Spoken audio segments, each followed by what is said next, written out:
नमस्कार. 9:30च्या बातमीपत्रात मी योगेश कोलते आपलं स्वागत करतो. सुरुवातीला एक नजर ठळक बातम्यांवर. अडचणीत असलेल्या शेतकऱ्यांचं कर्ज माफ करायचा निर्णय सरकार योग्य वेळी घेणार, मुख्यमंत्र्यांचं विधानसभेत निवेदन. टंचाई जाहीर झालेल्या गावातल्या शेतकऱ्यांना खरीप हंगामासाठीचं बियाणं मोफत देण्याचा राज्य सरकारचा निर्णय. आर्थिक घोटाळ्यांप्रकरणी छगन भुजबळ यांची सक्तवसुली संचालनालयाकडून सकाळपासून सुरू असलेली चौकशी अद्यापही सुरूच. सध्याचं आरक्षणाचं धोरण तसंच पुढे चालू राहणार, वित्तमंत्री अरुण जेटली यांची राज्यसभेत ग्वाही. आणि T20 विश्वचषक क्रिकेट स्पर्धेला उद्यापासून सुरुवात. नागपूर इथं होणार भारत न्यूझीलंड यांच्यात पहिली लढत. राज्य विधिमंडळाच्या अर्थसंकल्पीय अधिवेशनाचा आजचा दिवस विधानसभेत दुष्काळग्रस्त शेतकऱ्यांना मदत देण्याच्या मुद्द्यावरून गाजला. संकटग्रस्त शेतकऱ्यांना सरकारनं 18,000 कोटी रुपयांची मदत केली असून सरकार योग्य वेळी कर्जमाफीचा निर्णय घेईल असं आश्वासन मुख्यमंत्री देवेंद्र फडणवीस यांनी दिलं. त्यापूर्वी दुष्काळावरच्या चर्चेच्या प्रस्तावाला मदत आणि पुनर्वसन मंत्री एकनाथ खडसे यांनी उत्तर दिलं. मात्र त्या उत्तरानं विरोधकांचं समाधान झालं नाही आणि विरोधकांनी घोषणा देत सभात्याग केला. खडसे यांनी विधान परिषदेतही या संदर्भातल्या चर्चेला उत्तर दिलं. सरकारनं संकटग्रस्त शेतकऱ्यांसाठी ठोस उपाययोजना न केल्यानं शेतकऱ्यांच्या आत्महत्या वाढल्याचा आरोप विधानसभेत विरोधी पक्षनेते राधाकृष्ण विखे पाटील यांनी केला. त्यानंतर दोन्ही बाजूचे सदस्य आक्रमक झाले. सरकारनं शेतकऱ्यांना दिलेल्या 18,000 कोटी रुपयांचा हिशोब द्या असं जयंत पाटील यांनी म्हणताच मुख्यमंत्र्यांनी तीव्र शब्दात आक्षेप नोंदवला. विरोधकांनी यापूर्वी राज्यामध्ये 70,000 कोटी रुपयांचे सिंचन घोटाळे, बँक घोटाळे केलेत. त्यामुळेच आज शेतकऱ्यांची ही परिस्थिती झाल्याचा पलटवार मुख्यमंत्र्यांनी केला. गेल्या वर्षी 8,000 आणि यावर्षी 10,000 कोटी रुपयांची योजना शेतकऱ्यांना दिल्याचं मुख्यमंत्र्यांनी स्पष्ट केलं असं आमच्या प्रतिनिधी सरस्वती कुवळेकर यांनी दिलेल्या बातमीत म्हटलं आहे. मदत आणि पुनर्वसन मंत्री एकनाथ खडसे यांनी दुष्काळावरील चर्चेच्या उत्तरादाखल शेतकऱ्यांसाठी काही निर्णय गदारोळापूर्वी जाहीर केले. कुटुंब प्रमुख असलेल्या शेतकऱ्यांना आत्महत्या केली तर त्याच्या मृत्यूची चौकशी न करता अथवा या घटनेसाठी अटी न घालता त्याच्या कुटुंबाला 1 लाख रुपयांची मदत देण्याची घोषणा त्यांनी केली. विमा न उतरवलेल्या कापूस आणि सोयाबीन उत्पादकांना त्यांना झालेल्या नुकसानीपोटी विमा रकमेच्या 50% एवढी भरपाई दिली जाईल आणि त्यासाठी 1,000 कोटी रुपयांची तरतूद करण्यात आली आहे. तसंच टंचाईग्रस्त धान उत्पादकांना प्रति क्विंटल 200 रुपये भरपाई देण्याचंही खडसे यांनी आज जाहीर केलं. टंचाई जाहीर झालेल्या गावातल्या शेतकऱ्यांना पुढील खरीप पिकासाठी मोफत बियाणं द्यायचा निर्णयही त्यांनी आज जाहीर केला. टंचाईमुळे नष्ट झालेल्या फळबागांसाठी हेक्टरी 18,000 रुपयांची मदत देण्याचंही खडसे यांनी आज घोषित केलं. राज्यपालांनी अर्थसंकल्पीय अधिवेशनाच्या सुरुवातीला केलेल्या अभिभाषणाबद्दल त्यांचे आभार व्यक्त करणारा प्रस्ताव भाजपाच्या संजय कुटे यांनी मांडला. हा प्रस्ताव मांडताना सभागृहात गदारोळ सुरू होता. राज्य शासनाच्या कारभाराची दिशा दर्शवणारं समर्पक भाषण राज्यपालांनी केल्याचं संजय कुटे यांनी नमूद केलं. तर शिवसेनेच्या सुनील प्रभू यांनी सर्वसामान्यांना न्याय देण्याचं काम सरकार करत असल्याचं आपल्या भाषणात म्हटलं. विरोधी पक्षांनी मात्र राज्यपालांचं अभिभाषण निराशाजनक असल्याची टीका केली असं आमचे प्रतिनिधी मिलिंद लिमे यांनी दिलेल्या बातमीत म्हटलं आहे. दुष्काळग्रस्त भागातल्या विद्यार्थ्यांचं शैक्षणिक शुल्क सरसकट माफ करण्यासंदर्भात हे अधिवेशन संपेपर्यंत निर्णय घ्यावा असे निर्देश उपसभापती वसंत डावखरे यांनी आज विधान परिषदेत दिले. या संदर्भात विधान परिषदेचे विरोधी पक्षनेते धनंजय मुंडे यांनी आपलं मत व्यक्त केलं. सरकार दुष्काळी भागातील विद्यार्थ्यांची फी माफ करायला सुद्धा तयार. आम्ही विनंती केली होती की आजच्या आज तुम्ही घोषणा करा, कारण भरपूर विद्यार्थी फी न भरल्यामुळे शिक्षणापासून वंचित राहतात. त्याबाबतली साधी सहानुभूती सुद्धा विद्यार्थ्यांच्या बाबतीमध्ये सरकारच्याकडे नाही. ऑनलाईन औषध विक्रीची परवानगी राज्य सरकारनं कुणालाही दिलेली नाही आणि यापुढे देणारही नाही असं अन्न आणि औषध प्रशासन मंत्री गिरीश बापट यांनी आज विधान परिषदेत स्पष्ट केलं असं आमच्या प्रतिनिधी सोनल चव्हाण यांनी कळवलं आहे. सध्याचं आरक्षणाचं धोरण तसंच पुढे चालू राहणार आहे, त्यात कुठलाही बदल केला जाणार नाही असं केंद्र सरकारतर्फे आज राज्यसभेत सांगण्यात आलं. राष्ट्रीय स्वयंसेवक संघाकडून तशी कुठलीही मागणी झालेली नाही असं केंद्रीय वित्तमंत्री अरुण जेटली यांनी आज राज्यसभेत स्पष्ट केलं। सरकार की स्पष्ट नीति है कि आरक्षण की मौजूदा व्यवस्था बनी रहेगी, हर हालत में बनी रहेगी। काँग्रेस नेते गुलाम नबी आझाद यांनी राष्ट्रीय स्वयंसेवक संघाची तुलना इसिसशी केल्याप्रकरणी काँग्रेसनं माफी मागावी अशी मागणी भाजपानं आज राज्यसभेत केली। विश्व शांति में सबसे बड़ा खतरा कोई संगठन बना है जो दुनिया में अराजकता फैला रहा है, वो आईएसआई है। एयरक्राफ्ट्स, मिसाइल्स, टैंक्स, जिनके दस्तावेज छपते हैं कि दूसरे मजहब में विश्वास करने वालों के साथ क्या इलाज होना चाहिए, ये उसकी एक फिलॉसफी, उसके दस्तावेज हैं। और उसकी तुलना करना कि it is like any other organization, it is like any other organization, मुझे लगता है आपने जाने अनजाने में आईएसआईएस को रिस्पेक्टेबिलिटी दी है इस बयान से, जिससे आपको बचना चाहिए था। मात्र आपल्या भाषणामध्ये आपण अशी कुठलीही तुलना केलेली नाही असं आझाद यांनी राज्यसभेत सांगितलं। आपल्या भाषणाची सीडी आपण सरकारला सादर करत आहोत, त्यात काही चुकीचं किंवा आक्षेपार्ह आढळलं तर हक्कभंगाच्या कारवाईला सामोरं जाण्याची तयारी असल्याचंही आझाद म्हणाले। सर्व प्रकारच्या मूलतत्ववादाचा विरोध केला पाहिजे असंही ते म्हणाले। आझाद यांच्या स्पष्टीकरणानंतर राज्यसभेत इतर कामकाजाला सुरुवात झाली। दरम्यान काँग्रेस उपाध्यक्ष खासदार राहुल गांधी यांना लोकसभा शिस्तपालन समितीनं राष्ट्रीयत्वाच्या मुद्द्यावरून नोटीस बजावली आहे। इंग्लंडमध्ये एका कंपनीच्या स्थापनेसाठी राहुल गांधी यांनी दिलेल्या माहितीमध्ये ते ब्रिटिश नागरिक असल्याचं म्हटलं होतं असा दावा भाजपा नेते सुब्रमण्यम स्वामी यांनी काही कागदपत्रांद्वारे केला होता। त्यानंतर काँग्रेस पक्षानं गांधी यांचं राष्ट्रीयत्व भारतीय असल्याची दुरुस्ती कागदपत्र दाखल केली होती आणि ही टंकलेखनाची चूक असल्याचं म्हटलं होतं। या पार्श्वभूमीवरती गांधी यांना ही नोटीस बजावण्यात आली। इशरत जहांशी संबंधित फाईल्स गहाळ झाल्याप्रकरणी केंद्रीय गृहमंत्री राजनाथ सिंह यांनी आज एका उच्चस्तरीय समितीची स्थापना केली। गृह मंत्रालयातील अतिरिक्त सचिव बी.के. प्रसाद हे या समितीचे अध्यक्ष आहेत। दुसरं प्रतिज्ञापत्र कोणी तयार केलं तसंच ते कसं गहाळ झालं याची चौकशी ही समिती करणार आहे। आर्थिक घोटाळ्यांप्रकरणी राज्याचे माजी सार्वजनिक बांधकाम मंत्री छगन भुजबळ यांची गेल्या 9 ते 10 तासांपासून सक्तवसुली संचालनालयामार्फत मुंबईत सुरू असलेली चौकशी अद्यापही सुरूच आहे। मनी लॉन्ड्रिंग प्रकरणी परकीय चलन विनिमय व्यवस्थापन कायद्याअंतर्गत भुजबळ आणि त्यांच्या कुटुंबातल्या काही सदस्यांविरुद्ध तक्रार दाखल करण्यात आली आहे।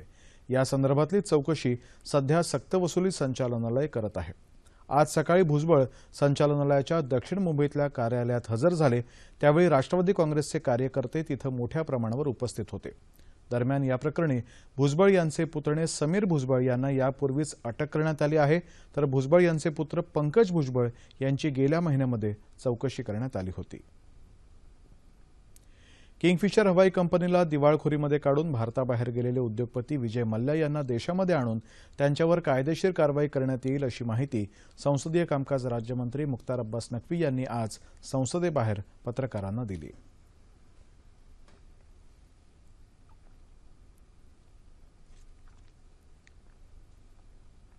विजय माल्या पर कानून का शिकंजा मजबूती के साथ कसता जा रहा है और दुनिया के किसी कोने में भी होंगे वो देश के पैसे को लेकर के चैन से नहीं रह पाएंगे और कानून अपना काम कर रहा है और मजबूती के साथ उनको जो है वो भारत लाया जाएगा और ला करके कानूनी कार्रवाई होगी।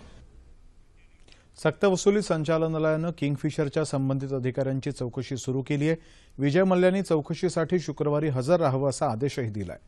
मल्ल्या यांच्या किंगफिशर व्यतिरिक्त आणखीही काही कंपन्या आहेत, त्याच्या व्यवहाराची सीबीआय मार्फत चौकशी केली जावी अशी मागणी केल्याची माहिती भाजपाचे खासदार किरीट सोमय्या यांनी पत्रकारांना दिली। बँकेचा धनादेश वटला गेला नसल्याप्रकरणी हैदराबाद न्यायालयानं विजय मल्ल्यांवरती अजामीनपात्र गुन्हाही दाखल केलाय। दंडात्मक कारवाई करून राज्यातील अनधिकृत इमारतींना नियमित करण्याची घोषणा नुकतीच राज्याच्या मुख्यमंत्र्यांनी विधानसभेत केली। याविषयी अधिक चर्चा करण्यासाठी बांधकाम क्षेत्रातील तज्ज्ञ ॲडव्होकेट संजय बोरकर आज आपल्या स्टुडिओमध्ये आले आहेत। नमस्कार। नमस्कार। 9:30च्या बातमीपत्रामध्ये आपलं स्वागत। थँक्यू। मुख्यमंत्र्यांनी विधिमंडळात घोषणा तर केलेली आहे की 2015 पर्यंतच्या ज्या इमारती असतील, ज्या अनधिकृत असतील, दंड भरून त्या नियमित केल्या जातील। हा निर्णय घेण्याची नेमकी पार्श्वभूमी काय असावी असं तुम्हाला वाटतं? मला असं वाटतं की जे अनधिकृत बांधकाम आहेत त्याच्यावरती कारवाई करण्याबाबत न्यायालय अतिशय कठोरपणे काही आदेश पारित करत आहे. 2013 साली सर्वोच्च न्यायालयाचे 2 हुकूम झाले.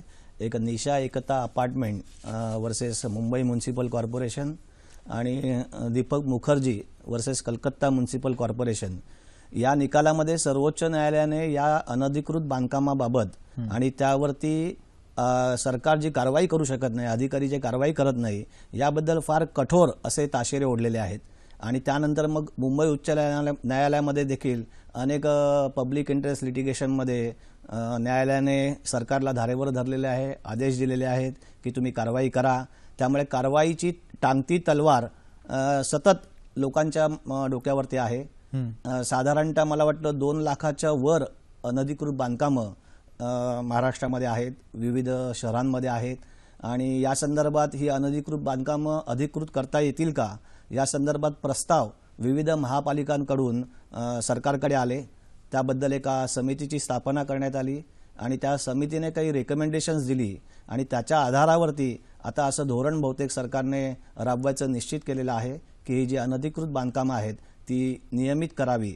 आणि तशा पद्धतीची घोषणा मला वाटतं मुख्यमंत्र्यांनी आता न्यायालयाच्या कारवाईचा बडग्याचा उल्लेख आपण आता केलात आणि अनेक गाजलेल्या केसेसचा संदर्भ दिलात. मुंबईतली वरळीची जी कॅम्पॅकोलाची केस होती तिथे मात्र न्यायालयानेच कुठेतरी एक दिलासा रहिवाशांना दिला होता.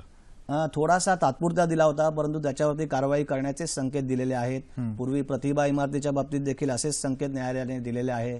न्यायालयाने माझ्या मते कधीही अनधिकृत बांधकामाला पाठीशी घातलेलं नाही. उलट त्याच्याविरुद्ध तुम्ही कारवाई करा अशाच पद्धतीचे आदेश विविध वेळा पारित झालेले आहेत. खरे, पण आता मुख्यमंत्र्यांनी किमान अशी भूमिका घेतली की जे सर्वसामान्य नागरिक आहेत की ज्यांची फसवणूक झाली असेल किंवा ज्यांना कल्पना नव्हती आणि जे एका घरामध्ये राहत आहेत आणि ते घर अधिकृत आहे की अनधिकृत आहे याच्याबद्दल त्यांच्या मनात संभ्रम आहे, त्यांना दिलासा मिळेल, हे खरं आहे का? त्यांना दिलासा मिळेल, कारण त्यांच्या डोक्यावर जी टांगती तलवार आहे की आपलं घर केव्हाही खाली करावं लागेल, ते पाडून टाकलं जाईल, ही शक्यता आता धुसर होईल.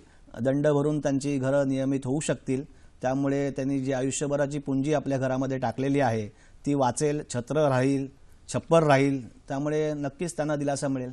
मला वाटतं उल्हासनगर असेल किंवा पिंपरी चिंचवड असेल त्या शहरात तर हा प्रश्न खूप गंभीर आहे, पण याचे पडसाद पूर्ण राज्यभरात उमटणार आहे. नक्कीच मला वाटतं की याच्यामुळे अनधिकृत बांधकामं जिथे जिथे झालेली आहेत त्या सगळ्यांना एक वेगळा दिलासा मिळणार आहे की भले आपली बांधकामं अनधिकृत आहेत पण आता ती अधिकृत होऊ शकतात.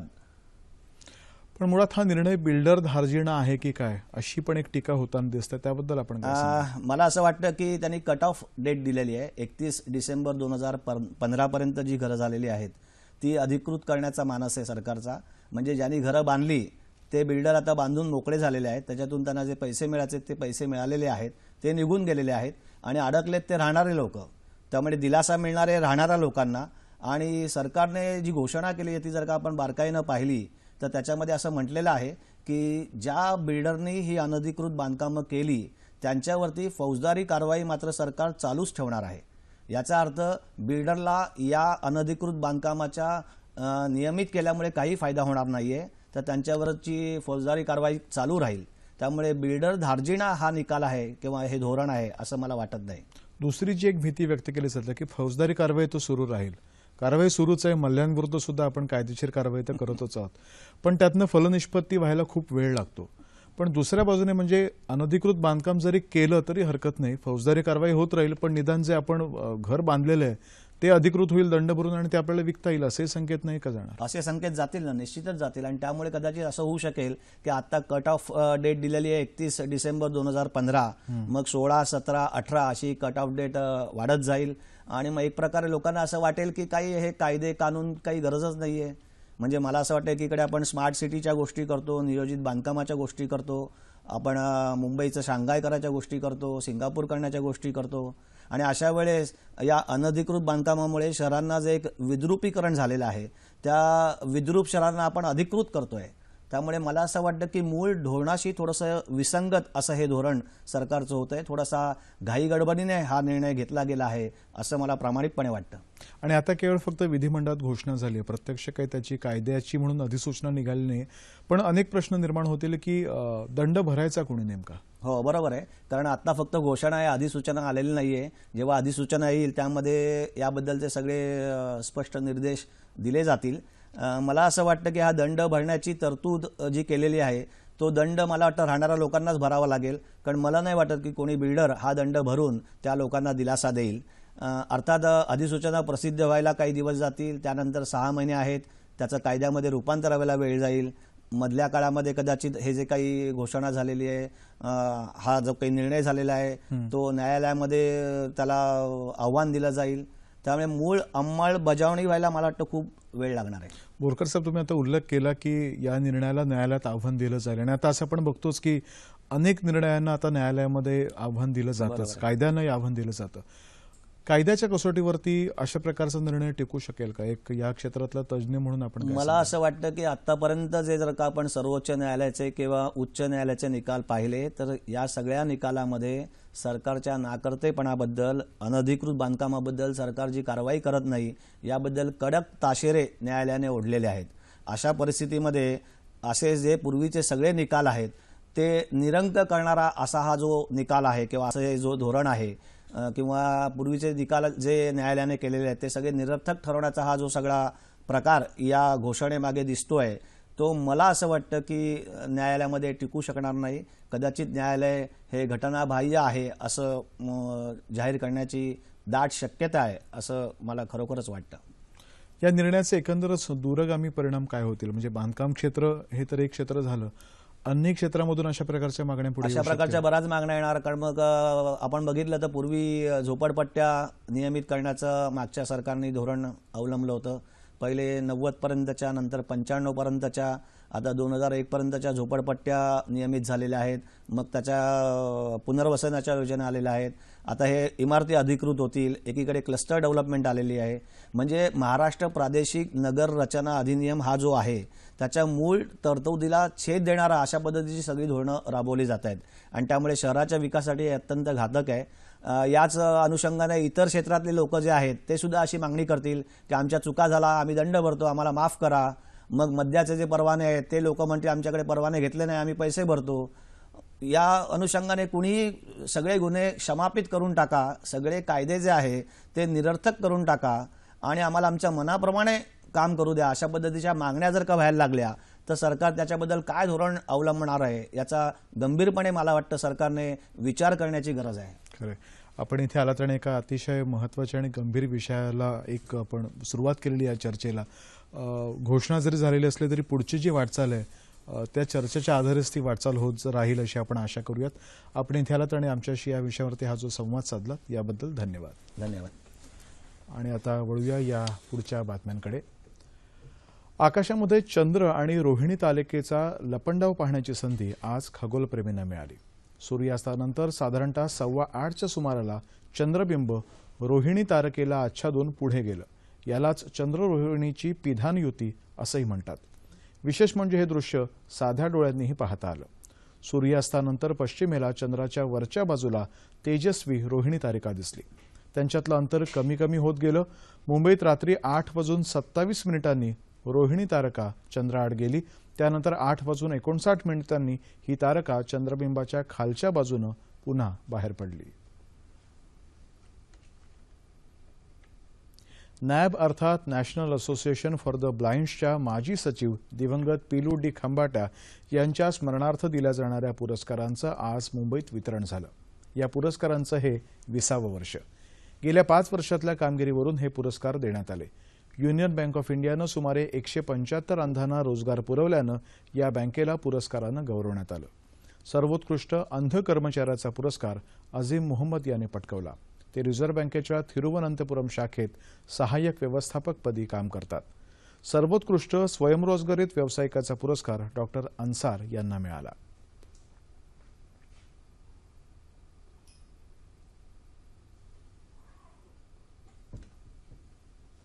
भारतानं आज अग्नि-1 या देशी बनावटीच्या क्षेपणास्त्राची चाचणी घेतली. अण्वस्त्र वाहण्याची क्षमता असलेलं हे क्षेपणास्त्र जमिनीवरून जमिनीवर मारा करणार आहे. 700 ते 1250 किलोमीटरपर्यंतच्या पल्ल्यापर्यंत हे क्षेपणास्त्र लक्ष्यभेद करू शकतं. ओदिशाच्या डॉ. अबुल कलाम बेटावरच्या तळावरून आज सकाळी ही चाचणी घेण्यात आली. अग्नि-1 क्षेपणास्त्र प्रतिसेकंद 2.5 किलोमीटर वेगानं प्रवास करू शकतं. त्याचं वजन 12,000 किलोग्रॅम इतकं आहे. भारतीय लष्करानं पहिल्यांदा 1989 मध्ये या क्षेपणास्त्राची चाचणी घेतली होती आणि यापूर्वी 27 नोव्हेंबर 2015 रोजी अग्नि-1 ची सराव चाचणी झाली होती.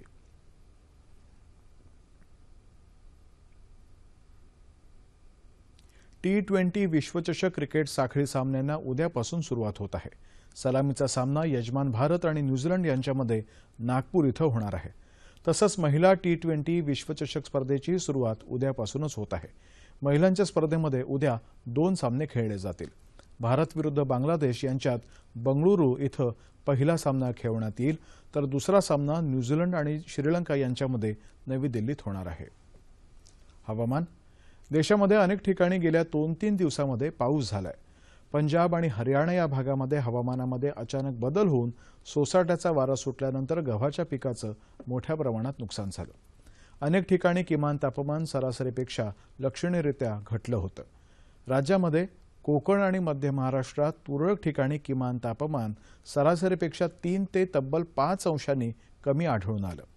येत्या 48 तासात विदर्भाच्या तुरळक भागामध्ये वादळी पावसाची शक्यता हवामानशास्त्र विभागानं वर्तवली आहे, तर उर्वरित राज्यातलं हवामान कोरडं राहील.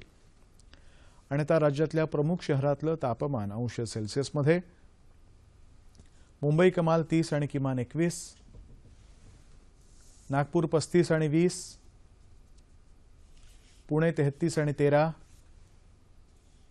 औरंगाबाद 34 आणि 17, नाशिक 31 आणि 14, कोल्हापूर 35 आणि 19, रत्नागिरी 32 आणि 19, सोलापूर 37 आणि 21 आणि अमरावती कमाल 36 आणि किमान 19. शेवटी एक नजर पुन्हा एकदा ठळक बातम्यांवर. अडचणीत असलेल्या शेतकऱ्यांचं कर्ज माफ करण्याचा निर्णय सरकार योग्य वेळी घेईल, मुख्यमंत्र्यांचं विधानसभेत निवेदन. टंचाई जाहीर झालेल्या गावातल्या शेतकऱ्यांना खरीप हंगामासाठीचं बियाणं मोफत देण्याचा राज्य सरकारचा निर्णय. आर्थिक घोटाळ्यांप्रकरणी छगन भुजबळ यांची सक्तवसुली संचालनालयाकडून सकाळपासून सुरू असलेली चौकशी अद्यापही सुरूच.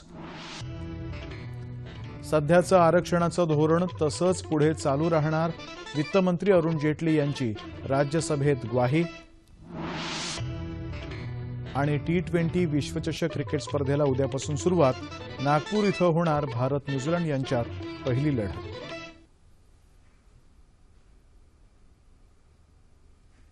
याबरोबरच हे बातमीपत्र संपलं. पुन्हा भेटूया उद्या सकाळी 8:30 वाजता आपल्या सह्याद्री वाहिनीवर. नमस्कार.